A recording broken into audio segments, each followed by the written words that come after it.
আচ্ছা, তোমাদের সঙ্গে একটা ব্যাপার শেয়ার করি যেটা আমার সঙ্গে হয়ে থাকে।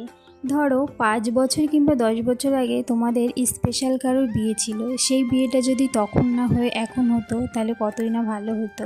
সুন্দর করে সাজগোজ করতে পারতাম, সুন্দর সুন্দর ড্রেস পরতে পারতাম। আসলে এই ব্যাপারগুলো না আমি ভীষণ পরিমাণে ভাবি। আমার নিজের কোনো দিদি বা বোন নেই, তবে মাসির মেয়ে মামার মেয়েরা ছিল। তবে আমার দিদিদের বিয়ে হয়েছে অনেক আগে, আমি তখন অনেকটাই ছোট। ওদের বিয়েতে আমি একটুও আনন্দ করতে পারিনি, তবে আমার বিয়েতে কিন্তু ওরা সবাই ভীষণ আনন্দ করেছে। আসলে আমার কিন্তু এটাই মনে হয়, আমার দিদিদের বিয়েগুলো যদি অনেক আগে না হয়ে এখন হতো তাহলে আমি কত সুন্দর করে সাজগোজ করতে পারতাম।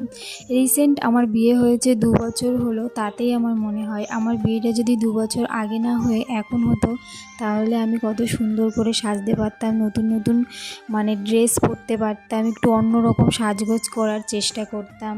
আমার বিয়ে হয়েছে